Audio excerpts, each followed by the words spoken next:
আসসালামু আলাইকুম সুপ্রিয় শিক্ষার্থীরা, কোনো অঞ্চলে বেশি বন্যা হলে ওই অঞ্চলে এইচএসসি পরীক্ষা পরে হবে বলে জানিয়েছেন শিক্ষামন্ত্রী। তো তোমরা দেখতেই পাচ্ছ, তোমাদের দেশের কোনো অঞ্চলে বন্যা পরিস্থিতি ব্যাপকভাবে ছড়িয়ে পড়লে ওই অঞ্চলের এইচএসসি ও সমমানের পরীক্ষা পরে নেওয়া হবে বলে জানিয়েছেন শিক্ষামন্ত্রী। তো তবে এখন পর্যন্ত তাদের আশা 30 জুন থেকে পরীক্ষা নেওয়া হবে।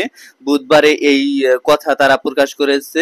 দেখো, এদিকে দেশের কোনো অঞ্চলে বন্যা পরিস্থিতি ব্যাপকভাবে ছড়িয়ে পড়লে ওই অঞ্চলের এইচএসসি ও সমমানের পরীক্ষা একটু পরেই হয়।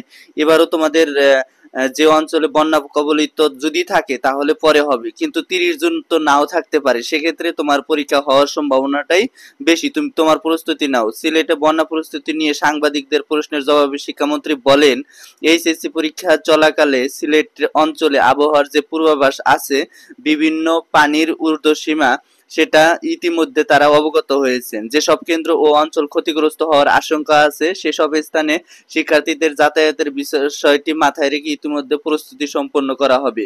অর্থাৎ সেখানে যদি অনেক বন্যা থাকে তাহলে সেই সব অঞ্চলের পরীক্ষাটা স্থগিত করা হবে। এটা কিন্তু সারা বাংলাদেশের কথা বলেনি।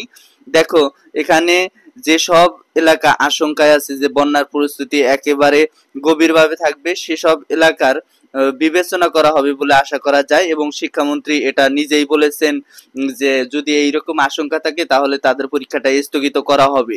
এখনো স্থগিত হবে কিনা সেটা কিন্তু পার্মানেন্টলি তারা বলে নাই যে তাদের পরীক্ষাটা স্থগিত হবে বা স্থগিত হওয়ার সম্ভাবনা আছে, এগুলা কিন্তু বলে নাই। আর এগুলা নিয়ে মাথা ব্যথা করার কোনো দরকার নাই, তোমরা তোমাদের নিজ চেষ্টায় পড়ে যাও। আর এদিকে শিক্ষামন্ত্রী বলেন, আমরা বন্যা পরিস্থিতি পর্যবেক্ষণে করছি, আশা করছি আমাদের পক্ষে পরীক্ষা নেওয়া সম্ভব হবে। তবে এক্ষেত্রে শিক্ষার্থীদের সুবিধাটা সবচেয়ে বেশি আমাদের কাছে মুখ্য, তাই আমরা চাই না শিক্ষার্থীরা ভোগান্তির মধ্যে পড়ুক।